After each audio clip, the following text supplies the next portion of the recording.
नमस्कार प्यारे साथियों। मैं अंकित यादव आपका हार्दिक स्वागत करता हूं आपके चैनल एग्रीकल्चर विद अंकित पर। आज मैं आपको बताऊंगा कि यूपी मतलब कि जो एग्रीकल्चर के एग्जाम बेस्ड पे सबसे मोस्ट इम्पोर्टेंट जो एग्रीकल्चर की स्कीम्स है उनके बारे में मैं आपको बताऊंगा। तो आइए शुरू करते हैं।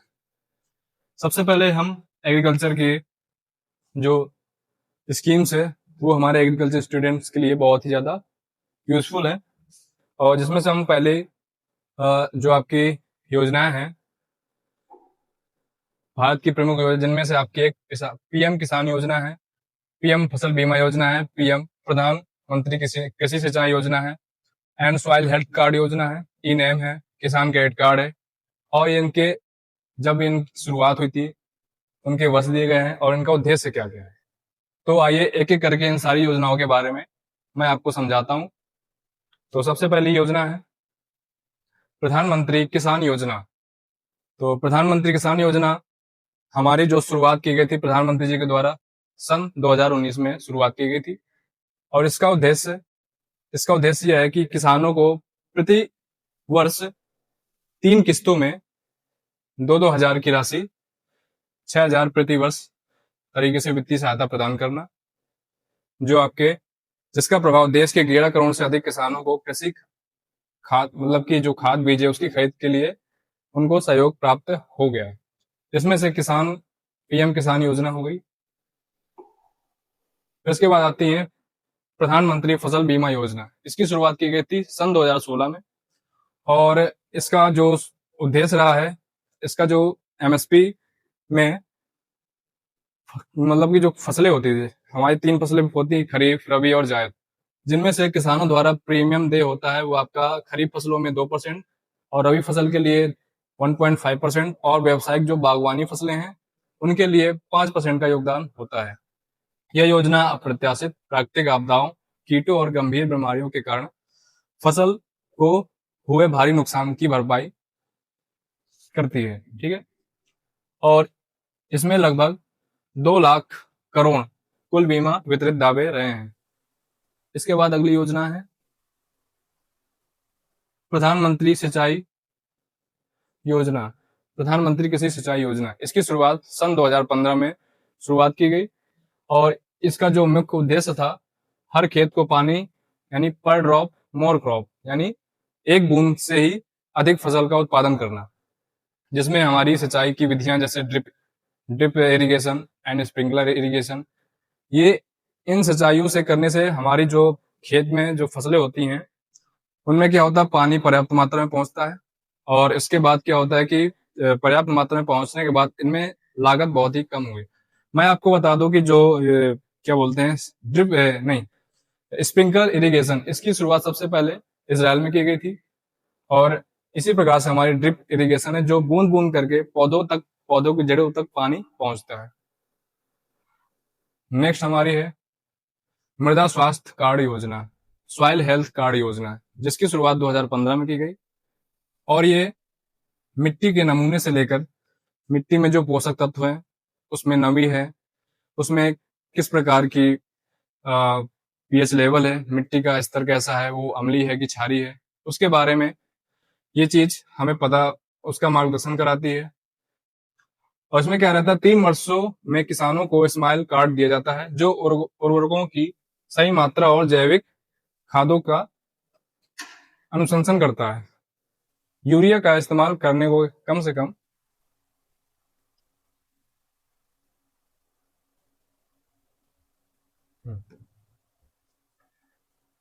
यूरिया के अनावश्यक इस्तेमाल यार कहाँ जा रहा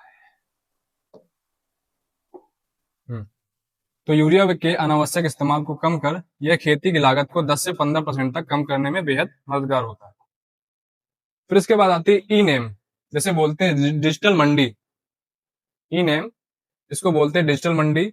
यह भी एक प्रकार की कृषि योजना है जिसकी शुरुआत सन 2016 में स्टार्ट हुई थी, और इसमें क्या करें इंटीग्रेटेड एग्रीकल्चर मार्केट है जैसे एपीएमसी बोलते हैं हम। इसके बाद पारदर्शी मूल्य खोज है, किसानी उपज के लिए देशव्यापी ऑनलाइन यानी ऑनलाइन तरीके से हम जो एग्रीकल्चर में जो भी गेहूं का रेट, सरसों का रेट और चने का रेट, जो भी चीजें हैं उनमें हम ऑनलाइन तरीके से उनके रेट हम बाजारों में देख सकते हैं। और इसी के द्वारा हम बैंक खातों में कोई भी बीज खरीदने के लिए हम ऑनलाइन पेमेंट भी कर सकते हैं। तो एक तरीके की हम डिजिटल स्कीम हो गई है। फिर आपकी आती है किसान क्रेडिट कार्ड। किसान क्रेडिट कार्ड एक ऐसी स्कीम है जो 1998 में शुरुआत की गई थी, जिसमें क्या होता है, 4% की वार्षिक दर के साथ किसानों को लगभग 3 लाख रुपए तक का लोन प्राप्त होता है। इसमें क्या होता है कि खाद, बीज और कृषि उपकरणों की खरीद के लिए लगभग 3 लाख तक का कृषि ऋण प्रदान किया जा सकता है। और इसमें समान ब्याज दर 7% है, लेकिन उस पर भुगतान करने वाले जागरूक किसानों को 3% और छूट के साथ 4% ब्याज देना होता है। इसके बाद जो आपकी 7वीं योजना है, परंपरागत कृषि विकास योजना, जिसकी शुरुआत सन 2015 में की गई। और इसका जो ऑर्गेनिक खेती, यानी जो देश भर में हम उगा रहे हैं, इनऑर्गेनिक न करके ऑर्गेनिक खेती की शुरुआत कर रहे हैं, जो रसायन मुक्त खेती है, और क्लस्टर माध्यम से इसको बढ़ावा देना है। इसमें क्या होता है, किसानों को 3 वर्षों के लिए प्रति हेक्टेयर 50,000 की वित्तीय सहायता सरकार प्रदान करती है। इसमें जो पारिस्थितिकी लाभ है, इसमें मिट्टी के माइक्रोबायोम, यानी इसके माइक्रोबायल जो भी सूक्ष्म पोषक तत्व हैं, उनमें उपजाऊपन को पुनर्जीवित करना। इसके बाद किसानों को जैविक उत्पादों की सही पैकेजिंग, मार्केटिंग और वैश्विक प्रमाणीकरण में सहायता प्रदान करना। तो और आपको एक बात बता दूं कि हमारे भारत में जो पूर्ण जैविक राज्य बना है वो है सिक्किम। आपकी 8वीं योजना है प्रधानमंत्री किसान पेंशन योजना, जिसकी शुरुआत सन 2019 में चालू की गई थी।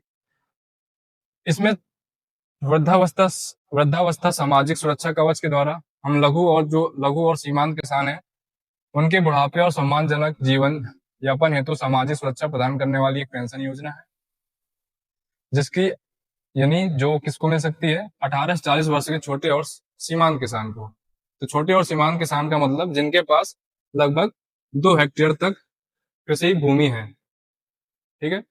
और इनमें क्या रहेगा, 3,000 मास, यानी जो मंथली आपका इसमें रुपए आता है वो 3,000 पर मंथ आता है। और 60 वर्ष की आयु प्राप्त करने के बाद योजना के जो पात्र लाभार्थी, उनके किसानों को हर महीने 3,000 की पेंशन सीधे प्रदान की जाती है। यानी जिनकी आयु 60 वर्ष से अधिक है, तो उनको 3,000 रुपए मासिक के रूप में दिया जाएगा।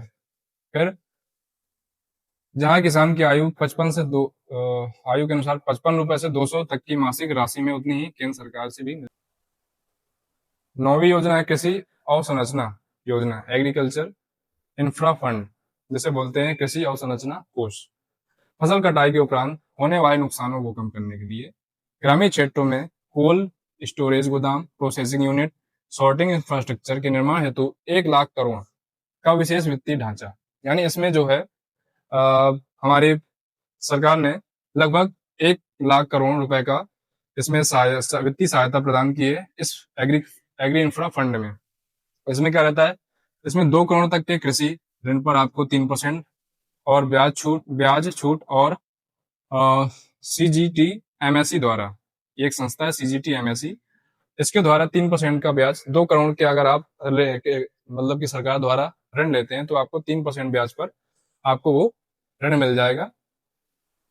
और इसके बाद और आपकी कृषि उद्यमिता, यानी जो आपके इंटरप्रेन्योरशिप है, जो एग्रीकल्चर इंटरप्रेन्योरशिप है, उसमें आपको बढ़ावा मिलेगा। तो ये आपकी 9वीं हो गई, हाँ, जिसकी शुरुआत सन 2020 में की गई थी। फिर आपकी 10वीं योजना है समग्र विकास योजना, समग्र राष्ट्रीय कृषि विकास योजना, जैसे शॉर्टकट में बोलते हैं समग्र विकास योजना या राष्ट्रीय कृषि विकास योजना। इसकी शुरुआत सन 2007 में राज्यों को कृषि क्षेत्र में सार्वजनिक निवेश बढ़ाने के लिए प्रेरित करने हेतु शुरू की गई। इसमें क्या रहता है, राज्यों को अपनी स्थायी कृषि आवश्यकताओं, भौगोलिक परिस्थितियों के अनुसार लचीली योजना बनाने की छूट है। इसमें क्या रहता है कि कृषि स्टार्टअप, यानी 2019-20 से RKY के तहत हमें एग्री स्टार्टअप और फंडिंग और इंस्टोबेसिंग सहायता हमें प्राप्त होती है। इस योजना का उद्देश्य कृषि एवं संबंध क्षेत्रों, यानी पशुपालन हो गया, आपका डेयरी हो गया, फिशरीज हो गया, इसमें मतलब इस लेवल पे अधिक विकास करना है। आजकल आप देख रहे होंगे कि पोल्ट्री फार्म का बहुत ही अच्छा योगदान है एग्रीकल्चर की फील्ड में। इसे हम मिक्स्ड फार्मिंग बोलते हैं। मिक्स्ड फार्मिंग का मतलब ये है कि हम खेती कर रहे हैं, खेती के साथ साथ पोल्ट्री फार्म भी कर रहे हैं, पोल्ट्री फार्म के साथ साथ अपना दुग्ध पालन भी कर रहे हैं। जैसे हम जिसमें हम बहुत सारे गाय भैंस इनका दूध उनको पाल कर हम डेयरी फार्म भी खोल सकते हैं। तो ये सारी योजनाएं आपकी समाप्त है। तो थैंक यू स्टूडेंट्स। और आपको जो भी बाकी जो भी टॉपिक के बारे में आपको बताना हो तो आप मुझसे कमेंट में बता सकते हैं। Thank you.